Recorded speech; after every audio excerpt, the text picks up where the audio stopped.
Okay बच्चों, ठीक है। तो आज हम लोग डेफिनेट इंटीग्रेशन का अगला पार्ट आपका स्टार्ट करते हैं। ये अगला जो पार्ट है वो बच्चे आपका क्या है, इनइक्वालिटी वाला पार्ट है। कौन सा पार्ट है? इनइक्वालिटी वाला। ध्यान से समझिएगा, बड़ा सिंपल सा है। मैं सबसे पहले आपका पहला पॉइंट लिखता हूँ, ठीक है। हम क्या स्टार्ट कर रहे हैं आपका बच्ची? इनइक्वालिटी। पहला पॉइंट है, मान लो आपके पास जो पहला पॉइंट है बड़ा सिंपल सा पॉइंट है। मान लेते हैं बच्चे आपके पास दो कर्व है, ये आपका एफ एक्स का कर्व है मान लेते हैं, और ये बच्चे मान लिया मैंने आपका जी एक्स का कर्व है, ठीक है। ये दोनों कर्व दे के रखा है, स्ट्रेट लाइन नहीं है आपका, ये कर्व है। ये पॉइंट ए मान लीजिए, ये पॉइंट बी मान लीजिए। आपको कॉमन सेंस से बच्चे ये समझ में आ रहा होगा कि सर जो एफ एक्स वाला जो कर्व है ना वो आपका जी एक्स के ऊपर है। इसका क्या मतलब हुआ कि सर जो एफ एक्स की वैल्यू होगी वो आपका जी एक्स से ज़्यादा होगी, ठीक है। अब अगर मान लो बच्चे मैं यहाँ पे इंटीग्रेट कर दूँ ना, तो आपका एरिया मान लो मैंने ए से लेके बी तक मैंने इंटीग्रेट किया, एफ एक्स डी एक्स किया, और ए से लेके बी तक मैंने जी एक्स डी एक्स किया, ठीक है। तो जो आपका साइन होगा ना वो बिल्कुल भी चेंज नहीं होगा। क्या मतलब है इसके बच्चे? कि अगर आपको हमको पता चल जाए कि कोई कर्व अगर वो जी एक्स से बड़ा है, तो अगर मैं ए से लेके बी तक दोनों को इंटीग्रेट कर दूँ तो आपका जो एरिया आएगा वो आपका बेसिकली क्या आएगा? ज़्यादा आएगा, जो कि बाद वाले से जिससे बड़ा है, ठीक है। तो इसका मतलब क्या है कि बच्चे अगर आप इंटीग्रेशन ऐसे लेते हैं, इसका सीधा सा मतलब ये, आप सिंपल वर्ड में ये समझिए कि सर अगर मेरे को पहले फंक्शन के बारे में मालूम है, ठीक है, कि उसका रिलेशन पता है, अगर मैं मान लो दोबारा आपका इंटीग्रेट करता हूँ, तो इंटीग्रेट करने के बाद हमारा जो ये साइन दे रखा है इसके ऊपर आपका कोई फर्क नहीं पड़ेगा। एरिया से भी दे सकते हो कि सर ये वाला कर्व है, ए से लेके बी तक करिएगा तो ये एरिया आएगा आपका, और अगर आप जी एक्स का अगर करोगे तो बच्चे आपका ये वाला एरिया आएगा। तो कौन सा एरिया बच्चे आपका ज़्यादा हो रहा है? ये वाला कर्व आपका एरिया, जो आपको मान लो अगर इसको A1 बोला और ये जो मैंने ऐसे किया ये A2 बोला, तो A1 वाला एरिया क्या आएगा बच्चे आपका? ज़्यादा आएगा A2 के कंपेयर में, ठीक है। ये आपका पहला पॉइंट है। दूसरा पॉइंट अगर बच्चे मैं आपको बोलूँ, ध्यान से समझिएगा, दूसरा पॉइंट थोड़ा सा ट्रिकी रहता है बट समझ में आ जाएगा आपके पास, ठीक है। जैसे मान लीजिए मैंने एक कर्व बनाया आपके पास, मान लो बच्चे आपका एक कर्व ये बन के रखा हुआ है, ठीक है। ये मान लेते हैं कोई एक कर्व है। अब मान लेते हैं बच्चे आपके पास कोई पॉइंट ए यहाँ पे है, और मान लेते हैं बच्चे कोई पॉइंट बी आपके पास यहाँ पे, ठीक है।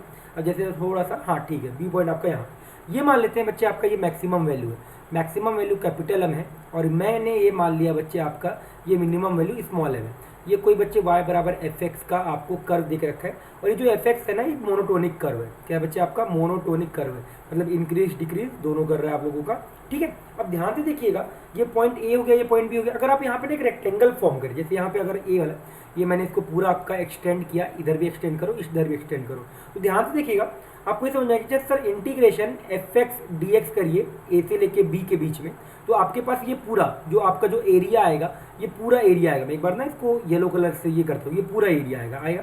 बट अगर मान लो बच्चे रेक्टेंगल का एरिया मेरे हिसाब से सभी को बच्चे को आता है, यहाँ पे मैंने इक्वालिटी का साइन लगाया क्या? नहीं, इस बार यहाँ पे इक्वालिटी का भी साइन आप लगा लीजिए, क्योंकि सर इक्वल भी हो सकता है, तो इक्वल वाला केस भी काउंट हो जाएगा। अब सर यहाँ पे देखिएगा, मान लीजिए मैं ये छोटे वाले रेक्टेंगल, ये वाले रेक्टेंगल का मैं एरिया निकालता हूँ। ये वाले रेक्टेंगल क्या होगा? ये वाला पोर्शन मुझे सभी को मालूम है, this is B minus A and this is M. तो हमारे पास क्या आ जाएगा सर? ये वाला area b minus A small m से बड़ा होगा, और इधर सर आपका b minus A capital m है। ये जो स्मॉल m है ना, ये बच्चे आपका मिनिमम वैल्यू है, और ये जो कैपिटल M है ये क्या है बच्चे? आपका मैक्सिमम वैल्यू है। तो मतलब क्या हुआ कि सर अगर आप इंटीग्रेट कर रहे हैं एफ एक्स डी एक्स को इंटीग्रेट करिए, तो सर आपके पास जो एक रिलेशन आएगा वो रिलेशन क्या होगा? b minus A multiply maximum value, b minus A multiply minimum value. एक जगह मैक्सिमम आ गया, एक जगह मिनिमम आ गया। b माइनस ए दोनों जगह पे है, b माइनस ए आपका दोनों जगह पे है। इसका जो एरिया बेसिकली जो आएगा ये एफ एक्स डी एक्स का, ये इसके बीच में होगा हमेशा। मैक्सिमम वाले area, maximum value multiply upper limit minus lower limit, इससे हमेशा कम होगा, और b minus A multiply minimum value, उससे हमेशा क्या होगा बच्चे? आपका ज़्यादा होगा। ये दो पॉइंट आपका है इनइक्वालिटी में, ये समझिए। अब आ जाइए बच्चे ये वाला। अब आप सभी को मालूम है कि सर ये जो फंक्शन है ये नॉन इंटीग्रेबल फंक्शन है, इसको आप इंटीग्रेट नहीं कर सकते। अगर बच्चे इसको इंटीग्रेट नहीं कर सकते, तो मैंने ये सोचा कि सर मुझे ये मालूम है x बिलोंगिंग टू बच्चे आपके पास 0 से लेके 1 है। क्या बच्चे आपके पास x बिलोंगिंग टू 0 से 1, देखिए ये 0 से लेके 1, 0 से 1 में सभी को पता है कि सर x आपका एक्स स्क्वायर से बड़ा होगा। x क्या होगा बच्चे? आपका एक्स स्क्वायर से बड़ा होगा, या इसको आप ऐसे भी बोल सकते हैं कि सर एक्स स्क्वायर जो होगा वो एक्स से आपका छोटा होगा। अब मैंने पावर ले लिया, अब याद रखिएगा e की पावर है, तो अगर आप e की पावर लोगे तो e की पावर x जो होता है वो इंक्रीजिंग फंक्शन होता है, तो अपने आप e की पावर x स्क्वायर जो होगा वो e की पावर x से क्या आएगा? आपका बड़ा आएगा, मतलब छोटा आएगा बेसिकली, ठीक है, क्योंकि ये आपका साइन चेंज नहीं होता आपका। अब जैसे आपने यहाँ पे इंटीग्रेशन लिया तो सर ये 0 से 1 तक e की power x square D X आ गया, और इधर सर 0 से 1 तक ई की पावर एक्स डी एक्स आ गया। सर ये इंटीग्रेट नहीं कर सकते पर ये इंटीग्रेट कर सकते हैं। तो सर इंटीग्रेशन 0 से 1 तक ई की power x square D x बराबर ई की पावर एक्स का इंटीग्रेशन आपका होता है ई की पावर एक्स, लिमिट रख देंगे एक बार 1 और 0, 1 रखने पे ई आ गया, 0 रखने पे कितना आ जाएगा 1 आ जाएगा। तो ये आपका बच्चे आंसर आ गया। अब बात करते हैं क्वेश्चन नंबर 2 का। ध्यान से समझिएगा, I1 दे रखा है, I2 दे रखा है और बोल रहा है कि sir I1 greater than I2, ये बताना है कि सर ये ट्रू एंड फॉल्स के बारे में बताना है।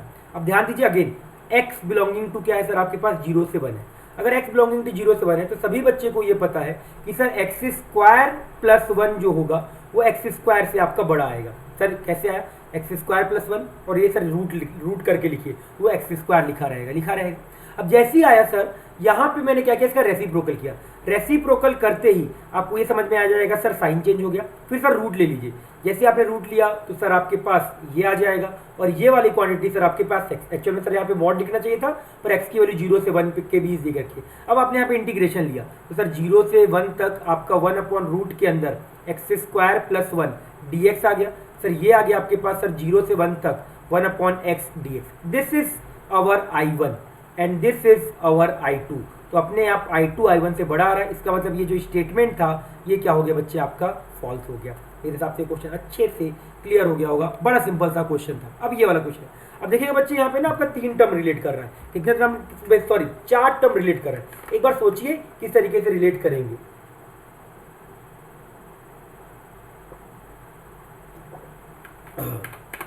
ध्यान से देखिए, हर जगह पे ना बच्चे 0 से लेके π/4 दे के रखा है। अब देखो पहले दो को एक बार रिलेट करो और बाद में ना I3 और I4 को रिलेट करिएगा, ठीक है। तो अगर मैं I1 और I2 को रिलेट करूं तो समझ में आया था, अभी कुछ देर पहले हमने पढ़ा था कि सर x बिलोंगिंग टू हर बार लिखोगे ऐसे 0 से π/4। 0 से π/4 मतलब सर ये 0 से 1 की बात करें, π/4 1 से छोटा होता है। तो अभी भी हमारा सेम केस चल रहा है। तो सर यहाँ पे हमारा जो x होगा वो एक्स स्क्वायर से सर आपका बड़ा आएगा।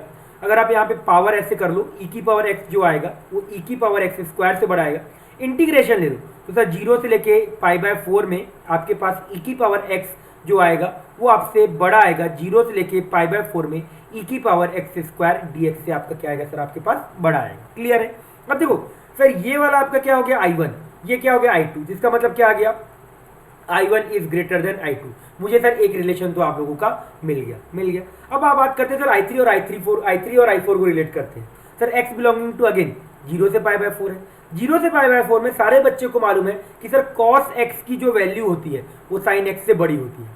अब जो e की पावर एक्स स्क्वायर है वो आपका पॉजिटिव क्वांटिटी मैंने मल्टीप्लाई कर दिया, तो e की power x square cos x greater than e की power x square multiply sin x। अब एक काम करो, इंटीग्रेट कर दो तो 0 से लेके π/4 e की power x square cos x dx आ गया, ग्रेटर देन 0 से लेके π/4 e की power x square sin x dx आ गया। तो सर यहाँ पे ये वाला टर्म क्या लिखा है I4 और ये टर्म क्या लिखा है सर I3। तो इसका मतलब क्या आ गया सर I4 होगा वो I3 से तो सर आपका बड़ा आएगा। ये मुझे एक सर आपका रिलेशन मिल गया। सर अब I1 और इसको कैसे रिलेट किया जाए, तो ध्यान से देखिएगा आपको ये समझ में आएगा। सर e की पावर एक्स स्क्वायर आपका सेम है, यहाँ 1 लिखा और यहाँ sin x, तो मैंने I2 और I3 को एक बार रिलेट करने की कोशिश की, करिए एक बार। तो अगर आप 0 से लेके π/4 पे अगर आप ध्यान दीजिएगा तो आपको ये समझ में आएगा कि सर sin x की वैल्यू ना हमेशा आपका 1 से छोटा होता है। सर आपने क्या किया, e की पावर एक्स स्क्वायर से मल्टीप्लाई किया तो e की power x square sir sin x आ गया। सर यहाँ पे e की power x square, sir limit ले लीजिए तो 0 से लेके π/4 आ गया, e की पावर एक्स स्क्वायर सर यहाँ पे sin x dx आ जाएगा और सर यहाँ पे 0 से लेके π/4 आ जाएगा e की पावर x और एक्स स्क्वायर, सॉरी e की पावर एक्स स्क्वायर dx आ जाएगा। e की पावर एक्स स्क्वायर dx बच्चे आपके पास क्या है I2 है, तो सर I2 आपका बड़ा आ गया, किससे बड़ा आ गया, ये कौन सी वैल्यू देके रखी है बच्चे आपका I3 से बड़ा आ गया। इसका क्या मतलब हुआ सर आपके पास कि सर I1 सबसे बड़ा होगा, फिर I2 आएगा, I1 सबसे बड़ा, फिर I2 उसके बाद, और I2 भी आपका I3 से बड़ा है। इसका क्या मतलब हो गया, I2 I3 से बड़ा है। एक मिनट देखने दीजिएगा, मैंने सही किया है ना, I4 ठीक है, और यहाँ पे क्या आ गया आपके पास I4 और I3 आ गया, ठीक है करेक्ट है। तो आपके पास आया था I4 I3 से बड़ा है और I2 आपका किससे बड़ा आ गया, I2 जो आया वो आपका I3 से बड़ा है, ठीक है। I2 I3 से बड़ा है और I4 I3 से, मतलब इसका कभी अच्छे से थोड़ा रिलेट नहीं हो पाया क्योंकि I1 I2 आया और मैंने अगर I2 I3 उठाया तो I2 आपका I3 से बड़ा है, पर यहाँ पे बच्चे आप लोगों का ना I4 है। तो एक काम करिए, यहाँ पे कॉस ले लीजिए, साइन की जगह पे ना कॉस ले लो, कोई फर्क नहीं पड़ेगा। ये कॉस एक्स आ गया सर, यहाँ पे भी आपके पास कॉस एक्स आ जाएगा सर, यहाँ पे भी आपके पास सर कॉस एक्स आएगा। ये क्या आ गया बच्चे आपके पास I4 आ गया, तो सर ये आ गया आपके पास I4। तो सर देखिए I2 आपका I4 से बड़ा आ गया और I4 I3 से बड़ा, इसका मतलब क्या हो गया सर, यहाँ I4 आ जाएगा और सर यहाँ पे I3 आ जाएगा। ये सर आपका इसका क्या मिल गया, रिलेशन मिल गया। ठीक है, मैंने थोड़ा सा ये देख लिया था, कोई बात नहीं है, समझ में आ गया होगा। अब आ जाइए सर ये वाला, सर यहाँ पे समझ में नहीं आ रहा सर करें क्या। एक काम करिए, अभी तक जितने भी क्वेश्चन थे ना वो पहले वाले पॉइंट से हुए थे, अब ये दूसरे पॉइंट से होगा। सर एक समय के लिए ना एफ एक्स को आप मान लीजिए साइन एक्स अपॉन एक्स मान लीजिए। सर एक बार एफ डैश एक्स निकालिए, तो अगर आप एफ डैश एक्स निकालिएगा डिनोमिनेटर में सर एक्स स्क्वायर आ जाएगा, साइन एक्स का डिफरेंशिएशन कॉस एक्स होता है और माइनस में सर एक्स का डिफरेंशिएशन आपका 1 और यहाँ पे साइन एक्स आ जाएगा। कॉस एक्स कॉमन निकाल लो, तो एफ डैश एक्स अगर आप कॉस एक्स कॉमन निकाला तो आपके पास एक्स माइनस 10x बचेगा और डिवाइडेड में सर आपके पास एक्स स्क्वायर बचेगा। सर कॉस एक्स पॉजिटिव होता है, एक्स स्क्वायर पॉजिटिव होता है, x माइनस 10x निगेटिव होता है। क्यों सर, हमने लिमिट में पढ़ा था कि सर 10x की वैल्यू हमेशा x से बड़ी होती है, तो अगर 10x की वैल्यू x से बड़ी होती है इसका सीधा सा मतलब क्या हो गया सर आपके पास कि सर ये निगेटिव, मतलब f डैश x आपका क्या आ गया, लेस देन 0। अगर f dash x less than 0 आ गया मतलब fx क्या होगा बच्चे आपका डिक्रीज करेगा। अगर fx डिक्रीज कर रहा है इसका क्या मतलब हुआ, सिंपल सा कि सर आपका ग्राफ कुछ इस तरीके से जाएगा। ये मान लेते हैं बच्चे आपके पास π/2 वाला पॉइंट है, ये 0 वाला पॉइंट है। 0 पे सर मैक्सिमम वैल्यू आएगी, π/2 पे मिनिमम आएगी, तो 0 पे सर ये वाला जो पॉइंट आएगा, सर एक बार यहाँ पे आप 0 रखिए, तो सर मेरे को यहाँ पे 0 के लिए क्या करना पड़ेगा, लिमिट निकालना पड़ेगा। तो limit x tending to 0 sine x divide by x, जैसे किया तो सर ये 1, तो सर ये वाला पॉइंट तो 1 आ गया। सर π/2 पे लिमिट निकालिए, तो सर जैसे आपने π/2 रखा तो सर साइन π/2 1 होता है, यहाँ π/2 रखा तो सर ये 2/π आ गया। सर ये वाला वैल्यू हो गया मैक्सिमम वैल्यू और ये हो गया सर आपका मिनिमम वैल्यू। सर हमने पढ़ के रखा है कुछ देर पहले कि सर इंटीग्रेशन 0 से लेके π/2 sine x divide by x जो होता है वो b minus a maximum value होता है और मल्टीप्लाई में यहाँ पे होता है b माइनस a आपका स्मॉल वैल्यू मिनिमम वैल्यू। तो सर b कितना है π/2, a कितना है 0, मैक्सिमम वैल्यू 1 आया। सर यहाँ पे आप आ जाइए 0 से लेके π/2, sir sine x upon x है, सर ये आ गया सर आपके पास π/2, मिनिमम वैल्यू सर आपके पास कितना आया 2/π, तो सर ये वाला वैल्यू कितना आ गया सर 1 आ गया। तो 1 से लेके जो मुझे प्रूफ करना था सर वो मेरा क्या हो गया, आप लोगों का प्रूफ हो गया। क्या ये पॉइंट अच्छे से मेरे हिसाब से समझ में आ गया होगा कि सर इस तरह के क्वेश्चन किस तरीके से हम सॉल्व करेंगे। ठीक है, चलिए आइए एक और क्वेश्चन आपका डिस्कस करते हैं। अगला क्वेश्चन है बच्चे, if fx is a odd function then prove that this function is a even function. अब देखो बच्चे गिवन क्या है, तो गिवन ध्यान से देखिएगा, गिवन है बच्चे आपके पास f of minus x minus of F x होगा। ये मुझे बच्चे आपका क्वेश्चन में गिवन है। मैं एक समय के लिए आपको जिसको प्रूव करना है उसको मैं gx मान लेता हूँ, तो सर a से लेके आपका x आ गया और ये सर आपका ft हो गया और ये मल्टीप्लाई dt हो गया। तो सर हमको टू प्रूफ क्या करना है, तो टू प्रूफ करना है बच्चे आपके पास कि sir g of minus x actual में सर gx के बराबर है। ठीक है, मैं इसका LHS उठाता हूँ अगले पेज में। जैसे अगर मैं सर LHS उठाऊँ तो sir g of minus x क्या होगा, सर a से लेके माइनस एक्स तक यहाँ आ गया ft dt आ गया।